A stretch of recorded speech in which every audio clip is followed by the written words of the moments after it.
주시는 말씀은 누가복음입니다. 8장, 누가복음 8장 40절에서부터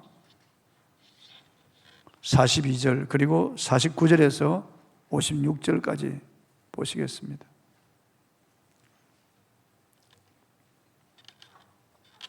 누가복음 8장 40절에서 42절까지 제가 봉독하겠습니다. 예수께서 돌아오심에 무리가 환영하니 이는 다 기다렸음이로라. 이에 회당장인 야이로라 하는 사람이 와서 예수의 발 아래 엎드려 자기 집에 오시기를 간구하니 이는 자기에게 12살 된 외딸이 있어 죽어감이로라. 예수께서 가실 때 무리가 밀려 들더라. 49절입니다. 아직 말씀하실 때 회당장의 집에서 사람이 와서 말하되 당신의 딸이 죽었나이다. 선생님을 더 괴롭게 하지 마소서 하거늘 예수께서 들으시고 이르시되 두려워하지 말고 믿기만 하라.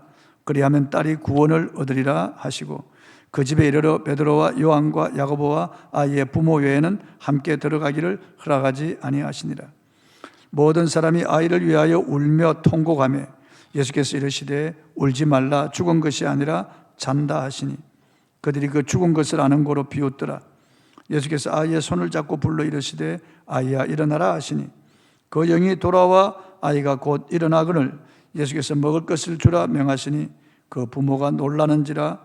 예수께서 경고하사 이 일을 아무에게도 말하지 말라 하시니라. 아멘.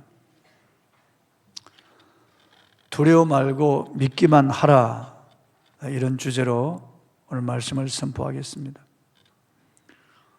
심장마비가 왔을 때 그 생명을 살리는 골든타임은 4분에서 6분이라고 합니다. 그 안에 이 심장을 눌러서 마사지를 해서 심장 소생술을 통해서 다시 살리지 않으면 생명이 위험하다는 것입니다. 뇌졸중, 뇌출혈도 마찬가지입니다. 그 골든타임이 있습니다. 그걸 놓치면 안 됩니다. 그 시간에 손을 써야 살릴 수가 있습니다. 이건 실화입니다. 한 목사님이 부인과 길을 가다가 뇌졸중으로 쓰러져서 119에 실려가고 있었습니다. 의식이 없었습니다. 함께 앰뷸런스를 탔던 부인이 나사렛 예수의 이름으로 뇌의 손상은 멈출지어다라고 명령했습니다. 이분의 뇌의 손상이 전혀 없었다고 합니다. 그래서 건강한 몸으로 퇴원할 수 있었다고 합니다. 그리스도인들은 언제 어느 때나 무슨 일을 당하든지 당황하지 말고 예수 이름을 불러야 됩니다. 예수님을 찾아야 됩니다. 의사를 찾고 병원을 찾아야 되겠지만 그 전에 먼저 예수 이름을 불러야 됩니다. 무슨 문제를 만났든지 예수님을 찾아야 됩니다. 본문 40절에 보면은 주님이 가버나움에 다시 오시자 많은 무리가 몰려왔다고 했습니다. 예수님의 기적 행하는 것을 보고 요행을 바라고 예수님을 찾아온 무리들이 대부분이었습니다. 그런데 한 사람, 절박한 마음을 가지고 예수님을 찾아온 사람이 있었습니다. 그 당시 회당장이었던 야이로라고 하는 사람이었습니다. 보면 41절을 보겠습니다. 이 회당장인 야이로라는 사람이 와서 예수의 발 아래 엎드려 자기 집에 오시기를 간구하니, 이 당시 회당장이면 상당히 신분이 높은 그런 직책을 가진 사람입니다. 회당장은 회당의 재반 사무와 예배 준비, 그리고 질서 유지, 재판과 사무 등을 관장하는 2급 행정관이었습니다. 그 당시 유대사회에 명망 있고 이런 상당한 지위를 가진 이런 사람이 30대 초반에 나사렛 예수 앞에 와서 꿇어 엎드려 절하며 간구하였습니다. 왜 그랬을까요? 자기 외동딸이 죽어가고 있었기 때문입니다. 딸이 죽어가는데 뭐 신분, 체면, 자존심 이거 찾을 것이 있습니까? 외동딸이 죽어가는데 지금 너무 절박한데 그런 거 따질 겨를이 없습니다. 그는 젊은 예수께 와서 무릎을 꿇고 절하며 간구했습니다. 많은 사람들이 보는 가운데 그는 무릎을 꿇고 엎드려 간구했습니다. 그는 예수께서 하나님의 아들 그리스도이심을 믿었기 때문에 예수님을 찾아왔고, 예수님은 죽어가는 자기 딸을 살릴 수 있다는 믿음이 있었기 때문에 예수님을 찾아와서 사람들이 보는 앞에 꿇어 엎드려서 절하며 간구했던 것입니다. 제 둘째 딸이 3살 되었을 때 바로 우리 집 앞에서 교통사고를 당했습니다. 무면허 운전사가 우리 아이를 그냥 치고 지나가 버린 거예요. 그래서 우리 아이 이 머리 그리고 요 심장 가까이 바퀴가 그냥 지나가 버리고 말한 겁니다. 비스듬히 지나가 버리고 말한, 기가 막힐 일이 아닐 수 없습니다. 이 아이를 가지고 근처의 병원에 갔는데 의사들이 살 가능이 없다는 거죠. 살아날 가능성이 없다는 거예요. 우리 집사람은 그 말을 듣고 그냥 주저앉아 버렸어요. 그 아이를 앰뷸런스에 싣고 대방동 성혜병원까지 가면서 저는 그 아이를 붙잡고 하나님 앞에 간절히 기도했어요. 하나님, 이 죄 많은 인간을 죽이시고 이 아이를 살려주십시오. 하나님, 이 아이는 그래도 순진무구하지 않습니까? 나는 죄로 얼룩진 사람인데 하나님, 내 생명을 거둬가시고 이 아이를 살려주십시오. 하나님, 이 아이를 살려주시면 제가 어느 곳에 가든지 하나님 영광을 위해 살겠습니다. 제발 도와주세요. 가면서 눈물 콧물 흘리면서 간절히 기도했습니다. 아이는 의식이 없이 축 늘어져 있는 거죠. 사람이 절박하면은요, 무슨 체면 이런 거 가리지 않습니다. 왜 꿇어 엎드려서 절하며 간구했을까요? 자기 외동딸이 죽어가는 거예요. 42절입니다. 이는 자기에게 12살 된 외딸이 있어 죽어가미르라. 예수께서 가실 때 무리가 밀려들더라. 12살 된 외동딸이 지금 죽어가고 있는데 뭐 사람의 눈을 의식할 것이 있겠습니까? 그래서 이 회당장이, 상당한 지위를 가진 이 회당장이 예수님 앞에 와서 꿇어 엎드려 절하며 간구했던 것입니다. 자식이 죽어가는데 부모가 대신 죽고 싶은 그런 마음이 있는 것입니다. 의사가 고칠 수 있었다면 주님을 찾지 않았을 것입니다. 너무나 급하고 안타까운 상황이라 급히 주님을 찾아왔던 것입니다. 여러분, 이 시대 우리가 할 일이 무엇입니까? 주님을 찾는 일이에요. 전능하신 하나님 앞에 나와서 부르짖는 것입니다. 시편 50편 14절 15절 환난 날에 나를 부르라. 내가 너를 건지리니 내가 나를 영화롭게 하리라. 주님께서 주님을 부르라고 하시는 거예요. 주님을 찾으라고 하시는 거예요. 마태복음 11장 28절에 예수께서 수고하고 무거운 짐진 자들아 다 내게로 오라. 내가 너희를 쉬게 하리라고 하셨습니다. 여러분, 이 시대에 수고하고 무거운 짐을 지지 않은 사람이 어디 있습니까? 모두 육체적인 정신의 짐, 영적인 짐, 생활의 짐, 가정의 그리고 자녀들로 인한 이런 짐을 다 가지고 있습니다. 여러분, 이런 짐을 가지고 혼자 고민하고 혼자서 이 무거운 짐을 지고 가다가 쓰러지고 넘어지는 사람들이 많습니다. 내가 견디도 못해 주저앉을 때 이 짐을 대신 져줄 분이 주님이시란 말이에요. 수고하고 무거운 짐진 자들아 다 내게로 오라, 내게로 오라. 여러분, 우리의 이 안타까운 사연을 누가 들어주겠습니까? 정신병원에 가서 의사를 만나서 하소연해도 그때뿐이에요. 그 의사가 우리의 문제를 해결해 주지 않습니다. 아무리 친한 사람이라도 내가 절박한 가운데 가서 이 어려운 문제를 하소연하면은 그 사람도 해결해 줄 수가 없는 거예요. 그런데 우리가 찾아야 할 분이 있습니다. 오직 한 분, 예수 그리스도입니다. 이 전능하신 분이 우리를 오라고 초청하는 거예요. 우리는 우리의 자녀들의 문제를 가지고 하나님 앞에 나아가서 기도해야 됩니다. 지금은 참으로 어두운 시대예요. 악하고 음란한 시대예요. 우리의 자녀들이 영적으로 죄로 오염되기 쉽고 물들기 쉬운 시대입니다. 우리의 자녀들이 삐뚤어지기 쉬운 시대라고요. 우리는 우리의 자녀, 손녀, 손자들을 위해서 하나님 앞에 기도해야 될 때, 이 야이로가 딸을 위해서 주님을 찾았듯이 우리도 우리의 자녀들의 문제를 가지고 주님을 찾아야 하지 않겠습니까? 죄악으로 물들어가는 이 패역한 세대에서 우리의 자녀들을 보존해 주시고 살려달라고 하나님 앞에 기도해야 될 때가 아닙니까? 예레미야가 2장 19절을 읽어보겠습니다. 초저녁에 일어나 부르짖을지어다. 내 마음을 주의 얼굴 앞에 물 쏟듯 할지어다. 갓길 우기에서 주려 기전한 내 어린 자녀들의 생명을 위하여 주를 향하여 손을 들지어다 하였도다. 예레미야가 활동할 시대나 지금이나 이 세상은 하나님을 떠나서 타락한 시대예요. 그때 부모들이 자식들을 위해서 저렇게 손을 들고 기도할 때였다면 오늘은 더구나 우리가 손을 들고 하나님 앞에 기도해야 될 때예요. 갓길 여기에 줄여가지고 누워있는 우리의 자녀들, 영적 상태로 보면은 죄로 물든 우리의 자녀들을 위해서, 어둠의 세력에 갇혀있는 우리의 자녀들을 위하여 주를 향하여 손을 들어야 됩니다. 우리가 주님 앞에 나오면 되는데, 주의 이름을 부르면 되는데, 주님 앞에 엎드려 많이 간구하면 되는데, 내가 주님을 찾지 아니하여 기도하지 아니하여 우리의 자녀들이 영적으로 죽어버린다면은 얼마나 기가 막힌 일입니까? 그 책임이 누구에게 있습니까? 여러분, 돈이면 다 됩니까? 세월 가면 될 것입니까? 너무 바빠서 주님 찾을 겨를이 없습니까? 야이로처럼 주님 앞에 나와야 됩니다.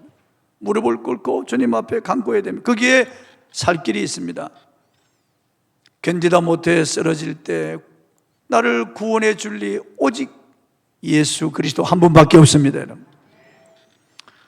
자비로우신 예수께서 야이로에게 가자고 했습니다. 큰 무리가 따라가며 에워싸 밀었습니다. 그 무리 중에 12회를 헬루증으로 앓던 한 여인이 있어서 예수님의 뒤로 와서 옷가에 손을 댔을 때 예수로부터 능력이 나가서 그 여인의 헬루증이 나았습니다. 예수님께서 그 여인을 돌아보시며 누가 내 옷에 손을 대었느냐고 물었습니다.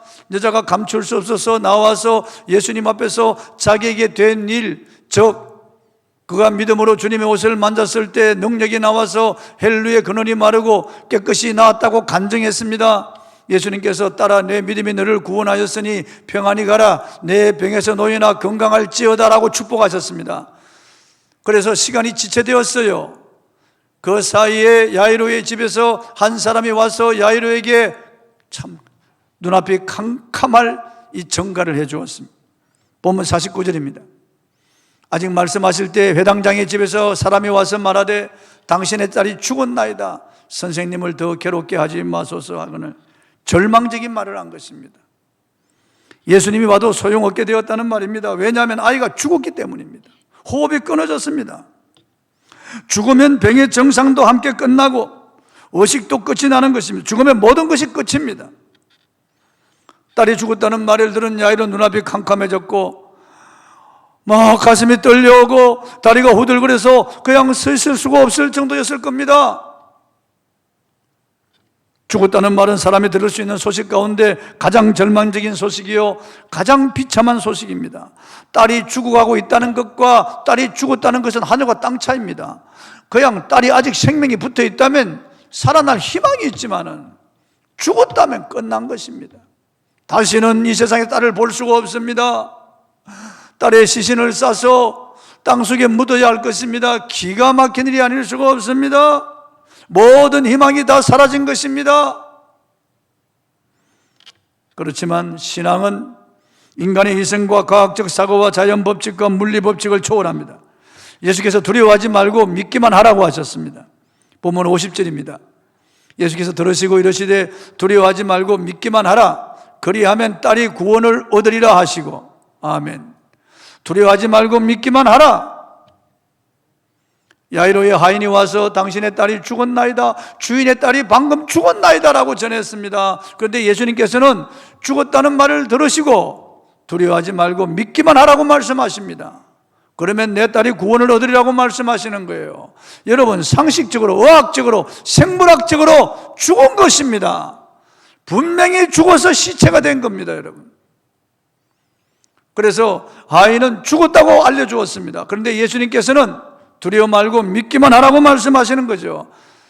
사람의 말을 잡을 것인가, 두려워 말고 믿기만 하라는 예수님의 말씀을 붙잡을 것인가, 야이로는 짧은 시간 선택해야만 했습니다. 야이로는 예수님 말씀을 선택했습니다. 주님 말씀을 믿고 따르기로 했습니다. 믿음 없는 사람은 사람의 말을 들을 때 그냥 절망하는 거예요. 죽었습니다. 우리도 살아가면서 참 때로는 끔찍한 소식을 들을 때가 있습니다. 때로는 참담하고 절망적인 그런 소식을 들을 때가 있습니다. 막 심장이 두근거리고 가슴이 무너지는 그런 소식을 들을 때가 있습니다. 여러분, 살아가면서 인생을 살면서 순탄한 길을 가는 게 아니에요. 저는 제 딸만 교통사고를 당한 것이 아니고 우리 부부도 교통사고를 당했어요. 뼈가 다 어스러지고 기부술을 하고 거의 1년 가까이 병원에서 생활할 수밖에 없는 그런 어깨가 다 무너지는 그런 사고도 당했습니다. 살아가다면 어려운 일을 당하는 거예요. 화재도 만났습니다. 정말 생각하기 싫은 그런 어려운 일들이 우리 생에 겹쳐지는 거예요. 이럴 때 여러분 어떻게 하면 좋습니까? 예수를 불러야 됩니다. 여러분, 예수님을 찾아야 됩니다. 주님은 두려워하지 말고 믿기만 하라고 하셨습니다.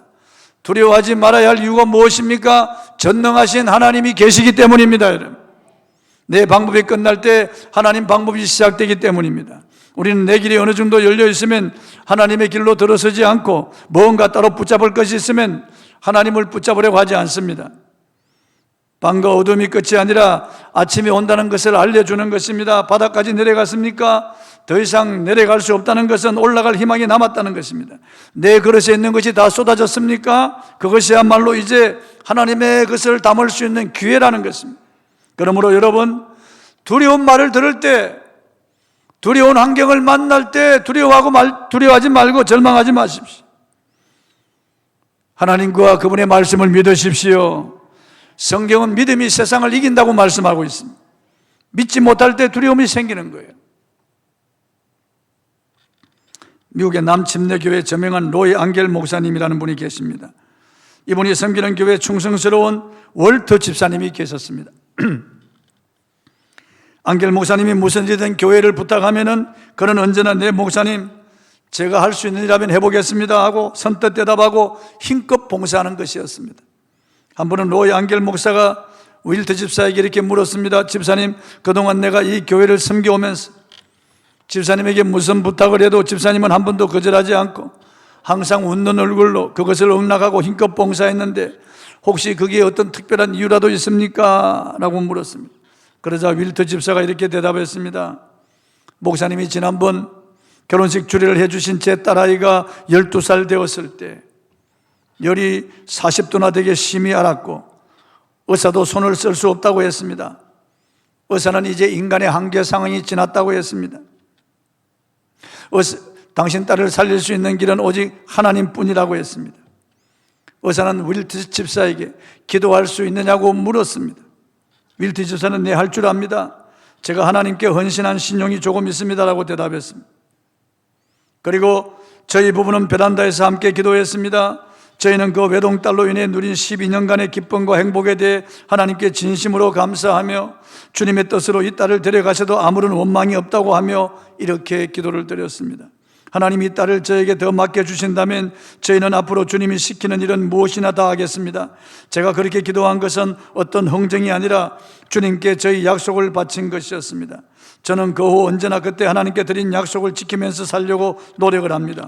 그 후 저희 가정은 그렇게 살면서 대단한 기쁨과 보람을 누리고 살고 있습니다. 그렇게 말하더라는 것입니다. 12살 먹은 딸이 죽어가는데 의사가 손을 쓸 수 없다고 하는데 인간의 한계 상황을 벗어났다고 하는데 오직 하나님께만 달렸다고 하는데 윌트 집사가 하나님께 신용을 쌓은 것이 있다고 말했다는 거죠. 크레딧이 있다는 거예요. 히스기야 왕이 병들어 죽게 되었을 때 사형 선고를 받았을 때 그는 얼굴을 벽으로 향하여 심히 통곡하며 하나님께 기도했습니다. 하나님, 제가 하나님 앞에 진실과 전심으로 행한 것을 추억하여 주시옵소서. 제가 죄가 많지만 그래도 하나님 앞에 선하게 행한 것이 있다면 그것을 기억하여 주십시오. 그렇게 기도했습니다. 하나님께서 히스기야의 기도를 들으셨어요. 하나님이 이 윌트 집사가 하나님 앞에 크레딧을 쌓은 것, 하나님 앞에 선하게 행한 것을 하나님이 기억하실 거라고 한 이 집사의 말을 들어보십시오. 그리고 하나님, 제 딸을 데려가시더라도 원망하지 않겠습니다. 12년간 이 딸을 제게 대주신 하나님께 감사하겠습니다. 그러나 하나님 이 딸을 살려주신다면 제가 하나님과 흥정하는 것이 아니고 약속하겠습니다. 주님이 시키는 일은 무엇이든지 하겠습니다. 그렇게 하나님께 기도했는데 하나님이 그 딸을 살려주셨다는 거예요. 여러분, 우리가 주님 앞에 나와서 기도할 때 이 윌터 집사처럼 기도할 필요가 있습니다. 하나님, 제가 하나님 앞에 신용을 쌓은 것이 있다면 그것만 기억해 주십시오. 하나님, 여러분, 어려움을 당할 때, 절박한 순간에 하나님 앞에 기도할 때, 하나님, 제가 하나님 앞에 신용을 쌓은 것, 선하게 행한 것을 기억해 주십시오. 그렇게 기도할 필요가 있습니다. 저는 우리 교회 어느 분을 위해서 기도할 때 하나님, 그분이 하나님 앞에 신용을 쌓은 것을 기억해 달라고 지금 기도하고 있습니다. 제 아내하고 저녁에 기도하면서 그분을 위해서, 그분의 가정을 위해서 기도할 때 하나님, 그분이 하나님 앞에 선하게 행한 것을 추억해 달라고 하면서 제가 기도하고 있습니다. 너무 안타까운 상황이거든요. 그분이 하나님 앞에 선하게 행한 것이 있을 것이거든요. 그렇게 기도하는 거예요. 여러분, 마음을 열고 진실하게 기도하는 기도, 주님을 믿고 믿음으로 기도하는 기도는 반드시 응답됩니다. 주님은 이 야이로의 믿음을 보셨습니다. 그래서 야이로와 그 아내와 베드로, 야고보, 요한 이 세 사람만 데리고 아이, 죽어있는 그 아이 시체가 누워있는 방으로 들어갔습니다. 왜냐하면 부정적인 사람과 주님은 함께하지 않거든요. 믿음 있는 사람, 그 사람을 데리고 들어간 것입니다. 회당장의 집에 도착했을 때 따님이 죽어 있었습니다.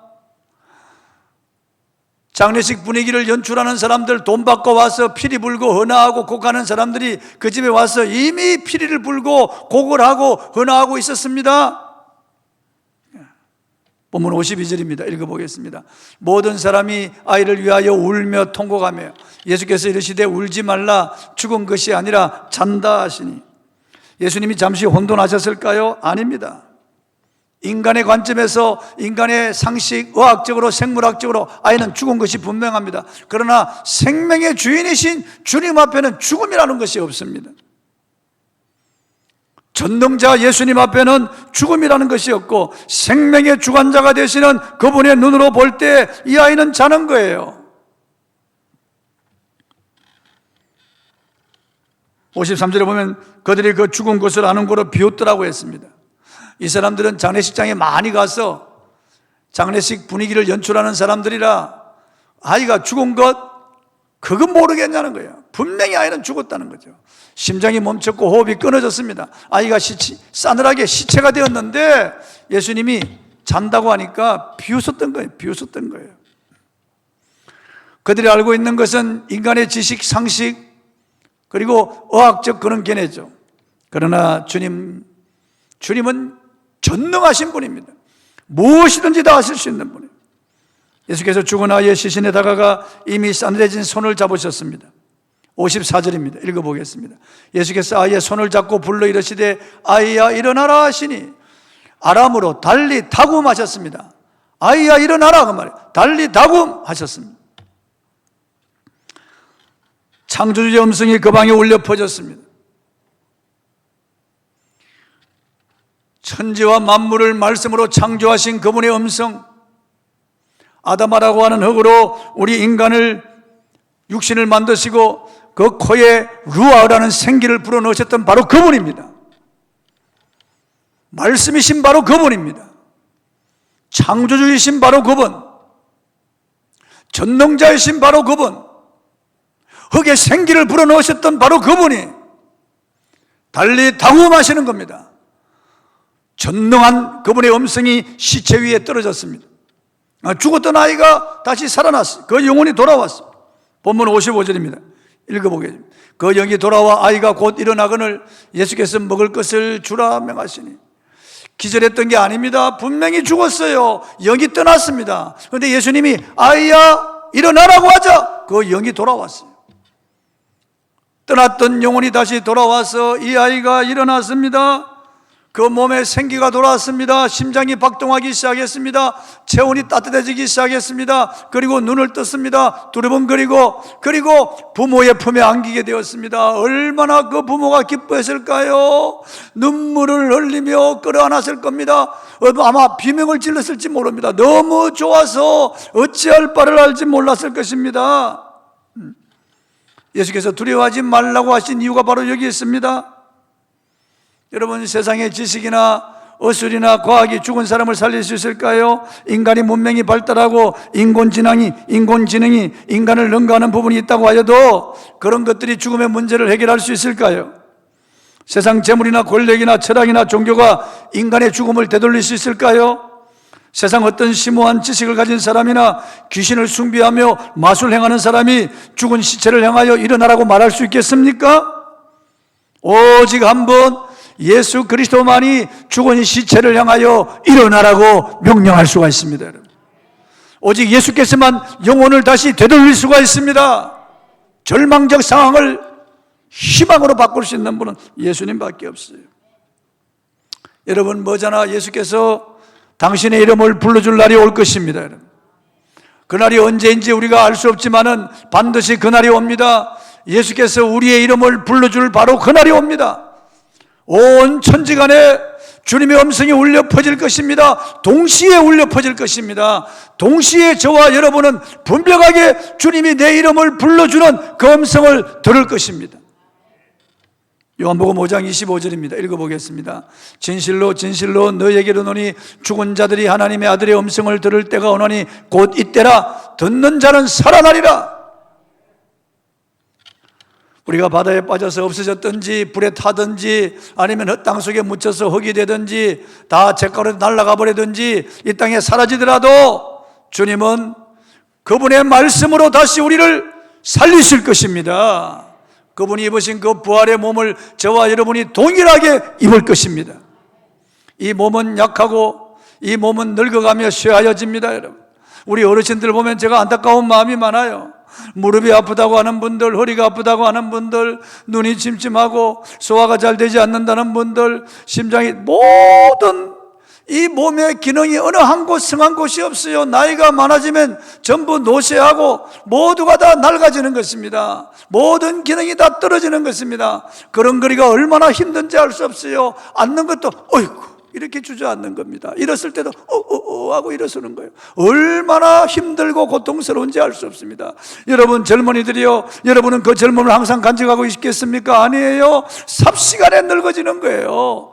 나이 많아지고 삭신이 쑤시고 몸이 병들면 서러운 거예요. 여러분, 우리 몸은 어차피 흙으로 돌아갈 몸입니다. 모두가 다 푹썩 쓰러지고 한 줌에 절로 돌아가 버리고 우리 육신은 사라지고 맙니다. 그러나 어느 날 주님께서 우리 이름을 불러줄 때가 있습니다. 먼저 떠난 사람들은 낙원에 거하며 안식을 누리고 즐기다가 주님이 그 이름을 불러주실 때 그들도 부활하고 우리도 부활할 것입니다. 다시는 늙지 않는 몸을 입을 것입니다. 다시는 병들지 않는 몸을 입을 것입니다. 죽지 않는 몸을 입을 것입니다. 이 몸은 약한 몸이지만 그 몸은 강한 몸입니다. 이 몸은 추한 몸이지만 그 몸은 영광스러운 몸입니다. 예수 그리스도와 동일한 찬란하고 영광스러운 몸을 저와 여러분이 입을 것입니다. 그러므로 세월 간다고 서러워하지 마세요. 나이 먹고 몸이 늙어간다고 한탄하지 마십시오. 여러분, 우리는 그날을 기다리고 있는 거예요. 하나님의 아들의 음성을 들을 그날을 기다리고 있는 거예요. 곧 그날이 옵니다. 꽃들도 새들도 다시 떨어지지 않는 그날이 올 것입니다. 생명이 넘치는 그날이 도래할 것입니다. 우리는 넘넘하고 아름다운 몸을 입고 주님과 함께 영원히 왕노릇할 것입니다. 요한복음 5장 28절 29절입니다. 읽어보겠습니다. 이를 놀랍게 여기지 말라. 무덤 속에 있는 자가 다 그의 음성을 들을 때가 오나니 선한 일을 행한 자는 생명의 부활로 악한 일을 행한 자는 심판의 부활로 나오리라. 지금 하나님의 아들의 음성을 듣는 사람이 그날에 들을 수 있습니다. 이 땅에서 하나님의 아들의 음성을 거절하는 자들은 하나님의 아들의 음성을 들을 수가 없습니다. 그 이름을 불러주지 않습니다. 이 땅에서 하나님의 아들의 음성을 듣는 여러분이 복됩니다. 지금 듣고 있잖아요. 하나님의 아들의 음성을 듣는 여러분이 복되다고요. 세상 사람들은 죽음을 고상하게 표현하고 위로하는 말로 영면하셨다고 합니다. 영면이라고 하는 말은 의식이 없는 상태로 영혼이 잠들었다는 말입니다. 그러나 그건 그리스도인들에게 통용되지 않습니다. 우리는 영혼이 잠들지 않습니다. 우리는 이 땅을 떠나면은 영혼이 낙원에 들어가서 거기서 즐거운 곳에서 즐기다가 주님이 재림하시는 그날 우리는 영화로운 몸으로 갈아입을 것이에요. 이 땅에 있는 사람들도 호련히 주님께서 우리의 이름을 불러주는 그 순간 변화되어서 공중에서 주님을 영접하게 될 것입니다. 그러므로 여러분 위로를 받으십시오. 위로를 받으셔야 됩니다. 원자와 중성자 등은 눈에 보이지 않는 소립자지만은 과학자들이 이것들을 활용하여 엄청난 원자 에너지를 만듭니다. 그러면 이 원자 에너지가 원자력 발전소 큰 터빈을 돌리는 거예요. 엄청난 그런 전력을 생산하는 거예요. 이런 원자 에너지가 항공모함을 움직이는 겁니다. 이런 원자 에너지가 잠수함을 움직이는 거예요. 거대한 그런 원자 에너지가, 엄청난 그런 원자 에너지가 큰 폭발력을 가지고 있습니다.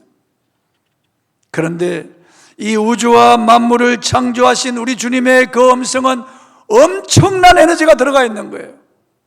전능한 에너지가 들어가 있는 거예요. 그 음성이 죽은 아이의 시체에 떨어지자 이 죽은 아이가 살아난 거예요. 그 음성이 죽은 지 나흘이나 되어서 썩어서 냄새나는 나사로의 시체에 떨어지자 죽었던 나사로가 살아서 그 몸을 배로 동인 채로 걸어 나왔어요. 놀라운 그런 전능하신 그런 에너지가 들어있는 말씀이에요. 세상에 누가 절망 가운데 누워있는 시신을 향하여 일어나라고 말할 수가 있겠습니까? 여러분, 우리도 살아가면서 때로는 이런 어려움을 당할 때가 있습니다. 눈앞이 캄캄해질 때도 있고 정말 좌절과 절망에 처할 때가 있습니다. 힘들어서 주저앉을 때가 있습니다. 내 혼자 스스로 일어나지 못할 그런 어려운 수렁과 웅덩이에 떨어질 때도 있습니다. 그럴 때 누가 내 손을 잡고 일으켜 주겠습니까? 누가 나를 살려줄 수 있겠습니까, 여러분? 예수 그리스도밖에 없습니다. 그러므로 주님을 부르십시오. 주님을 향하여 믿음을 가지십시오. 사랑하는 우리 성도 여러분, 야이로처럼 주님 앞에 나와서 엎드려 절하며 간구해야 됩니다. 야이로처럼 엎드려 절하며 간구해야 됩니다. 야이로처럼 믿음으로 주님을 찾아야 됩니다. 주님을 불러야 됩니다. 엎드려야 됩니다. 많이 간구해야 됩니다. 그리고 주님 말씀을 붙잡아야 됩니다. 언제나 주님을 선택하고 주님의 말씀을 선택해야 됩니다. 그리하면 하나님의 영광을 보게 될 것입니다. 주님이 여러분을 일으켜 주실 것입니다. 주님께서 여러분에게 놀라운 그런 일을 일으켜 주실 것입니다. 예수 그리스도는 어제나 오늘이나 영원토록 동일하십니다. 예수 이름을 부르십시오. 그 이름의 권세를 믿으십시오. 하나님의 말씀의 권세를 믿으십시오. 반드시 승리할 것입니다. 찬송하겠습니다.